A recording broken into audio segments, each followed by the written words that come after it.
Aller à un conseil de discipline sans avocat, c'est suicidaire. Autant franchement directement déposer votre démission, vous allez clairement vous faire démonter. J'utilise volontairement des mots très forts, mais parce que c'est la réalité. Alors récemment, j'ai eu une audience assez intéressante en matière de sanctions disciplinaires à l'encontre d'un agent public. Vous le savez, au sein du cabinet, c'est environ 60% de mon activité sur le droit public, c'est-à-dire les litiges avec l'administration, et 40% sur les contentieux de droit privé.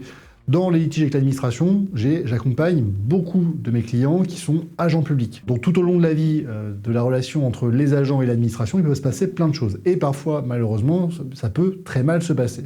C'est le cas lorsqu'il y a des fautes qui sont commises par les agents. Dans ce cas-là, l'administration a le pouvoir disciplinaire, qui est presque une obligation. Elle doit s'assurer que les agents qui servent l'intérêt général sont exemplaires. Et donc, les agents publics sont soumis à un certain nombre d'obligations.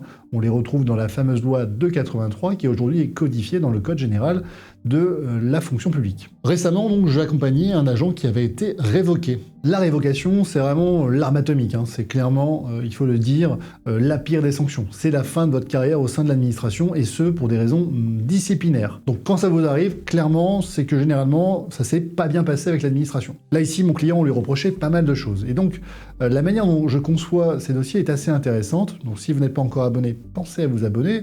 Partagez la vidéo parce que les conseils que je vous donne sont ceux que je donne à mes clients. Tout d'abord, lorsque vous êtes soumis à une procédure disciplinaire, vous devez toujours vous poser 3 questions. Première des questions, est-ce que les faits qu'on vous reproche existent ? Ah oui, c'est quand même la première question à se poser. Parfois, l'administration va vous reprocher un certain nombre de faits qui, en réalité, ne vous concernent pas. Par exemple, on va reprocher à un agent public d'avoir fait une sieste dans un camion pendant son temps de service, alors que c'était pas lui. Donc là, les faits n'existent pas. La deuxième chose, si les faits existent, il faut regarder si les faits sont fautifs. Vous êtes en train donc de fumer une cigarette pendant votre pause déjeuner, on considère que c'est une faute. Or, évidemment, pendant la pause déjeuner, vous êtes libre de votre temps, vous pouvez fumer une cigarette. Donc le fait existe, vous avez bien fumé une cigarette, mais vous n'avez pas commis de faute. Là, encore une fois, c'est un exemple un peu caricatural, mais c'est juste pour vous dire que parfois l'administration va considérer à tort que vous avez méconnu une obligation préalable, une obligation préexistante. Là, ici, le rôle de l'avocat, c'est encore une fois de bien vérifier que le règlement intérieur, que les faits qui sont qualifiés ne sont pas improprement qualifiés. C'est ce qu'on va appeler l'erreur de qualification juridique des faits. Si les faits qui existent ne sont pas fautifs, alors il ne peut pas y avoir de sanction. Et la troisième étape, si les faits existent, si les faits sont fautifs, dans ce cas-là, on va plaider ce qu'on appelle la proportionnalité. Ici, on va sortir un peu du droit, on va essayer vraiment de rentrer dans le contexte. C'est un peu ici qu'on va devoir plaider finalement la personnalité de l'agent, on va devoir plaider les circonstances extérieures, éventuellement des circonstances atténuantes, et on va essayer de démontrer que l'administration a pris une sanction qui était clairement disproportionnée. Depuis 2013, avec la jurisprudence d'Ahan du Conseil d'État, le contrôle du juge est extrêmement poussé. Celui-ci n'a plus à vérifier seulement si la sanction repose sur des faits qui sont fautifs, il va avoir la possibilité de contrôler si la sanction qui est infligée est totalement adaptée, proportionnée aux faits fautifs qui ont été établis. Si le juge considère que la sanction est disproportionnée, elle pourra donc annuler la sanction et elle pourra enjoindre à l'administration de réexaminer les faits. Faire annuler une sanction de révocation, c'est quelque chose qui est possible, mais ça ne veut pas dire que l'agent va échapper à toute poursuite.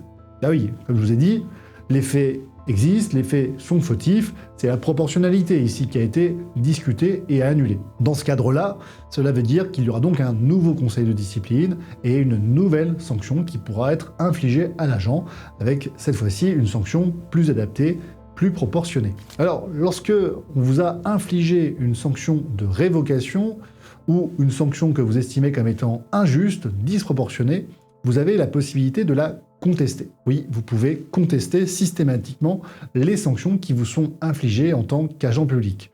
Dans ce cadre-là, vous allez devoir faire 2 choses. Première chose, vous allez devoir demander l'annulation de la décision de sanction. En d'autres termes, vous demandez au juge de dire « cette décision est illégale, elle ne doit plus s'appliquer ». C'est important de le faire parce que si vous ne le faites pas, vous ne pouvez pas faire en parallèle ce qu'on appelle le référé suspension, c'est-à-dire le référé qui, dans l'urgence, va vous permettre d'avoir une décision de justice dans un délai assez court. Quand je dis assez court, une dizaine de jours en moyenne. Pourquoi est-ce qu'on demande un référé suspension?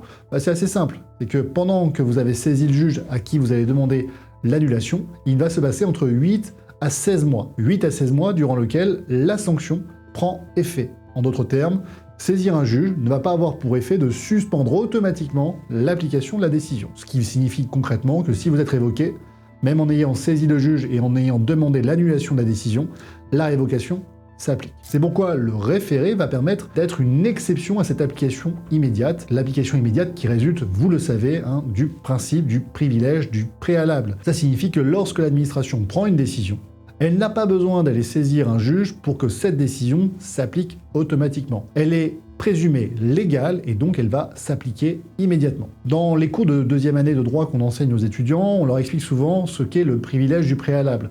C'est assez simple, vous faites la comparaison suivante, vous êtes l'heureux propriétaire d'un logement que vous louez et malheureusement votre locataire ne vous paie pas.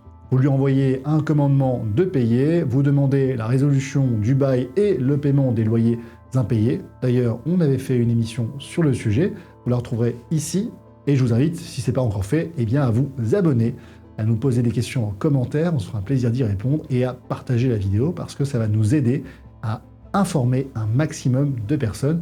Donc si vous avez des agents publics dans votre famille, je pense que cette vidéo pourra les intéresser. Je reprends donc mes explications. Vous êtes donc l'heureux propriétaire d'un logement. Malheureusement, votre locataire ne vous paye pas. Vous demandez le paiement des loyers impayés ainsi que la résolution du bail. Lorsque vous envoyez votre commandement de payer, l'application immédiate de la résolution du bail n'intervient pas. Ah oui, vous êtes obligé de saisir un juge. C'est la différence avec l'administration qui, elle, n'a pas besoin de saisir le juge. Vous saisissez le juge et vous lui demandez de vous reconnaître dans une décision de justice le droit de demander le paiement des loyers et de demander la résolution du bail d'habitation. Voilà la différence entre vous, particulier, et l'administration. L'administration, de sa propre autorité, prend une décision qui s'applique immédiatement. C'est la raison pour laquelle ce privilège du préalable vous contraint et vous force à saisir en référé le juge administratif. Le fameux référé suspension sur le fondement des dispositions de l'article L521-1 du Code de justice administrative qui prévoit que pour que la décision soit suspendue, vous devez remplir 2 conditions. Première condition, vous devez justifier d'une urgence. Une urgence par rapport donc aux intérêts que vous protégez ou par rapport à l'intérêt général.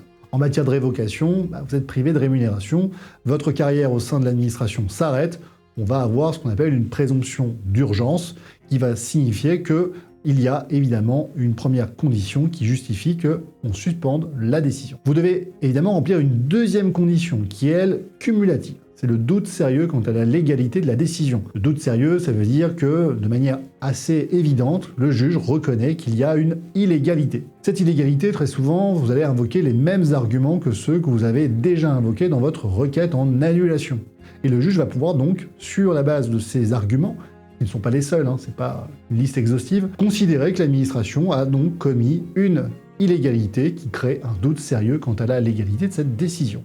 Si les 2 conditions cumulatives sont remplies, alors le juge peut demander la suspension de cette décision de révocation et enjoindre à l'administration de réexaminer votre dossier pour vous infliger, cette fois-ci, la bonne sanction. Vous êtes donc agent public et dans le cadre d'une procédure disciplinaire, vous avez des droits et aujourd'hui, on vous a expliqué la stratégie à mettre en place.